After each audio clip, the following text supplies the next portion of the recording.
Selamat pagi Pak Dono dan teman-teman sekalian.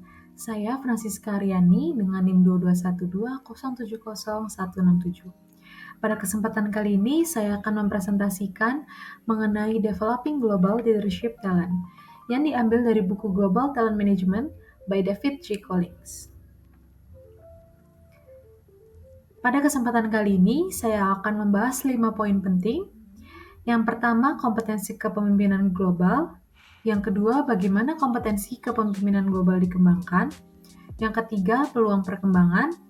Keempat, karakteristik individu. Dan terakhir, masa depan penelitian dan praktik dalam pengembangan kepemimpinan global. Berikutnya, globalisasi itu sendiri bukanlah tren bisnis baru, peluang dan tantangan yang melekat dalam beroperasi pada skala internasional telah dicatat oleh para pemimpin bisnis dan akademisi selama beberapa dekade. Hal yang relatif baru adalah dialog yang lebih eksplisit tentang cara terbaik mengelola talenta secara global, yang biasa disebut sebagai manajemen talenta global. Kekhawatiran mengenai terbatasnya pasokan kompetensi kepemimpinan global diperburuk oleh kecepatan pengembangan pemimpin masa depan dan status efektivitas dalam pengembangannya. Selain pengakuan dari pemimpin perusahaan global dan rekan HR, mereka mengenai pentingnya mengembangkan kepemimpinan global. Para pemimpin global menyadari bahwa mereka perlu mengembangkan kompetensi ini dalam diri mereka. Sebelum memahami bagaimana para pemimpin global dapat dikembangkan secara efisien, pentingnya untuk memahami siapa mereka dan apa yang mereka lakukan. Berikutnya, kompetensi kepemimpinan global.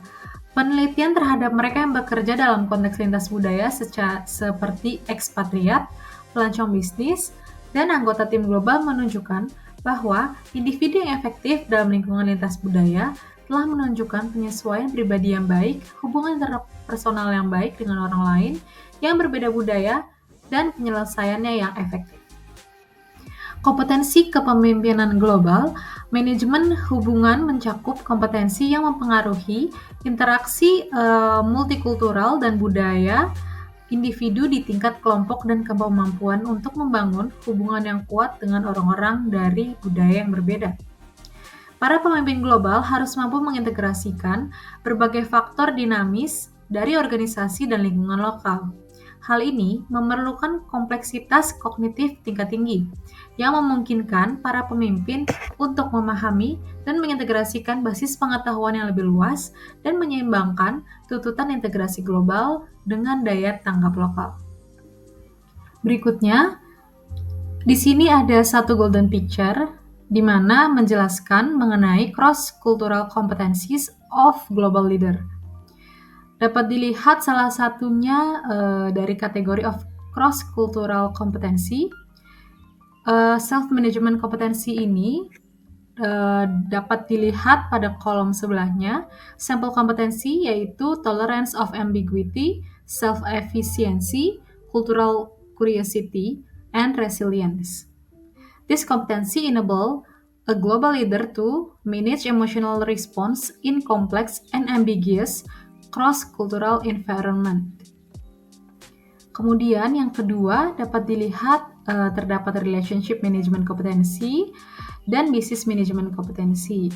Di sini dapat kita lihat untuk penjelasan lebih lanjutnya. Kemudian, bagaimana sih kompetensi kepemimpinan global ini dikembangkan?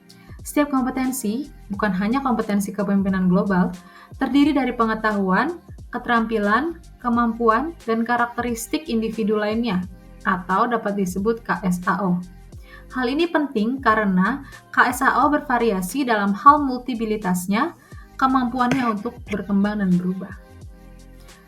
Nah, bagaimana sih penerapannya? Contohnya seperti toleransi terhadap ambiguitas, yaitu kompetensi kepemimpinan global yang sebagian terdiri dari stabilitas emosional. Stabilitas emosional itu sendiri merupakan karakteristik kepribadian yang relatif tidak berubah. Pemahaman budaya yang berakar pada pengetahuan yang tidak seperti kepribadian lebih bisa berubah. Oleh karena itu, lebih mungkin diperoleh melalui pelatihan didaktik dan peluang perkembangan tradisional. Berikutnya, peluang perkembangan. Yang pertama ada pelatihan lintas budaya. Pelatihan lintas budaya ini merupakan metode pengajaran apapun seperti kursus, orientasi, pelatihan, atau alat online yang dirancang untuk menyampaikan perbedaan budaya secara umum atau perbedaan budaya tertentu dengan budaya seseorang secara spesifik. Berikutnya, peluang pengalaman lintas budaya. Peluang pengalaman lintas budaya merupakan aktivitas atau peristiwa yang mengharuskan pemimpin untuk melampaui batas-batas negara. Selain itu, mereka mungkin memberikan paparan terhadap berbagai budaya nasional dan infrastruktur ekonomi, hukum, dan politik yang terkait, namun tidak memerlukan perjalanan yang luas. Yang ketiga, jumlah pengalaman. Jumlah pengalaman merupakan salah satu aspek penting dalam memfasilitasi pengembangan perspektif para pemimpin terhadap berbagai sistem nilai budaya nasional, bahasa, dan lingkungan kelembagaan, sehingga menjadikan mereka pemimpin global yang lebih efektif. Kemudian, yang keempat, kualitas pengalaman. Selain jumlah dan kebaruan pengalaman lintas budaya, penting juga untuk mempertimbangkan kualitas pengalaman kerja tersebut. Dukungan terhadap pembelajaran ini memiliki berbagai bentuk, baik dalam membantu pemimpin melakukan refleksi secara akurat, mengelola tugas mereka dengan lebih efektif, atau membangun kesadaran diri melalui penilaian dan sejenisnya. Berikutnya, terdapat karakteristik individu yang mempercepat pengembangan kompetensi kepemimpinan global. Yang pertama, karakteristik kepribadian. Pemimpin global yang lebih mudah disetujui melaporkan lebih banyak pengalaman lintas budaya, penyesuaian, dan cenderung lebih berhasil dalam tugas-tugas kepemimpinan global yang melibatkan kolaborasi, akan menunjukkan upaya dan komitmen tugas yang lebih besar. Mengingat tugas tingkat kompleksitas yang lebih tinggi, tugas-tugas kepemimpinan global kemungkinan akan memerlukan lebih banyak upaya dibandingkan tugas-tugas serupa dalam konteks domestik. Berikutnya yang kedua, motivasi. Setiap individu mempunyai motivasi yang berbeda untuk terlibat dalam aktivitas perkembangan lintas budaya, seperti bekerja dalam tim global dan menerima tugas internasional, serta tingkat motivasi mereka berpotensi mempengaruhi kinerja pekerjaan mereka. Yang terakhir, gaya belajar. Gaya belajar ini diperoleh dari pengalaman, perkembangan dengan kualitas terbaik. Mungkin sebagian bergantung pada ketangkasan belajar para pemimpin, kemauan mereka untuk belajar dari lingkungan dan menyesuaikan gaya belajar mereka. Berikutnya, masa depan penelitian dan praktik dalam pengembangan kepemimpinan global. Kebutuhan untuk mengembangkan kepemimpinan global kini semakin tinggi dibandingkan sebelumnya. Perumahan ekspatriat mungkin merupakan solusi yang baik untuk mengatasi tantangan hidup di negara tuan rumah. Namun, lokasinya mungkin membatasi pengembangan kompetensi kepemimpinan global seseorang. Langkah-langkah ini dapat digunakan untuk menguji efektivitas kepemimpinan global dan transfer pengetahuan setelah menyelesaikan pengalaman perkembangan seperti penugasan internasional. Berikutnya, di sini saya mengambil salah satu perusahaan sebagai contoh, yaitu PT Nippon Indosari Corprindo Tbk. Di sini yang saya ambil dapat saya lihat 3 poin. Yang pertama, pengembangan organisasi. Kedua, pengembangan kompetensi. Ketiga, penilaian kinerja dan kebijakannya. Untuk pengembangan organisasi itu sendiri meliputi desain struktur organisasi, evaluasi jabatan, pengembangan karir, serta perencanaan kebutuhan karyawan.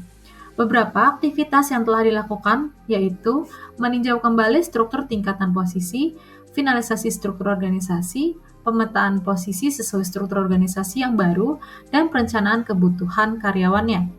Sepanjang tahun 2022, Perseroan telah melakukan peninjauan terhadap efektivitas organisasi terkait produktivitas karyawan pada masing-masing departemen di kantor pusat dan kantor cabang. Implikasi dari hasil peninjauan ulang tersebut yaitu perencanaan penempatan antar unit kerja sesuai dengan kebutuhan masing-masing unit kerja.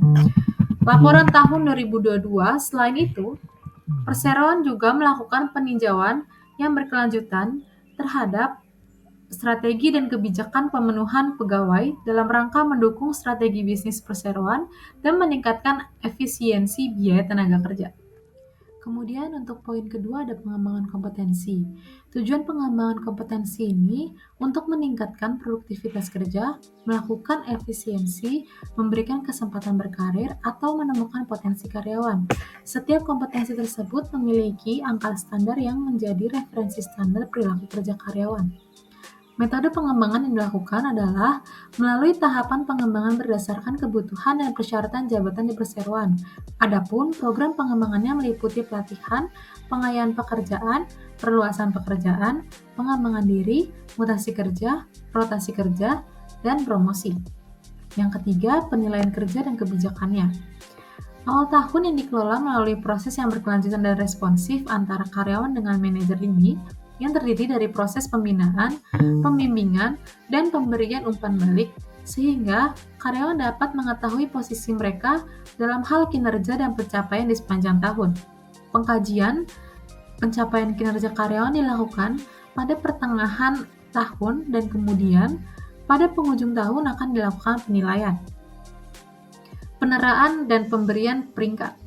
Peringkat masing-masing karyawan kemudian dimasukkan ke dalam proses peninjauan talenta, di mana komite akan menentukan persiapan karyawan dalam kenaikan jabatan.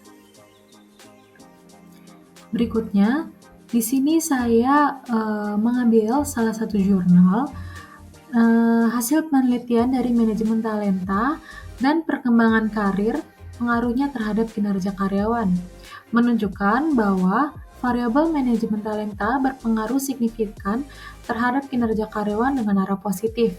Pengembangan karir berpengaruh signifikan terhadap kinerja karyawan dengan arah positif. Manajemen talenta dan pengembangan karir berpengaruh signifikan terhadap kinerja karyawan dengan arah yang positif juga. Kemudian dapat saya tambahkan, tujuan dari penelitian ini yaitu menguji pengaruh manajemen talenta dan pengembangan karir terhadap kinerja karyawan. Penelitian ini dapat memberikan kontribusi dalam meningkatkan kinerja karyawan. Kemudian untuk penelitian ini sendiri dilakukan secara uji hipotesis. Dapat dilihat di layar merupakan hasil penelitian dari jurnal yang saya ambil.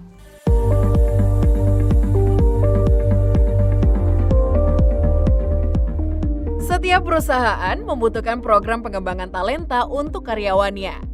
Selain sebagai upaya perusahaan untuk mempertahankan karyawan unggulan, pertumbuhan talenta karyawan juga akan memengaruhi pertumbuhan perusahaan. Namun, dengan beragamnya level jabatan, cara kerja, serta potensi diri yang dimiliki oleh setiap karyawan, seringkali perusahaan mengalami kebingungan untuk menjalankan program pengembangan talenta. Untuk itu, diperlukan pelatihan yang mendukung agar perusahaan dapat menciptakan program pengembangan yang jelas dan terorganisir.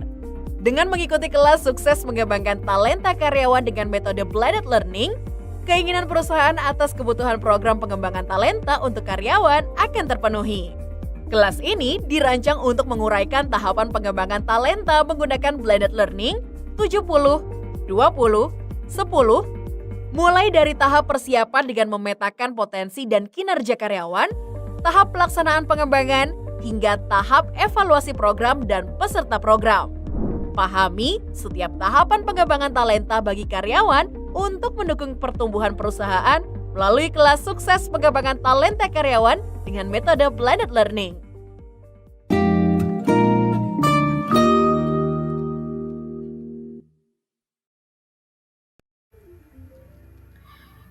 Kemudian sekian presentasi dari saya.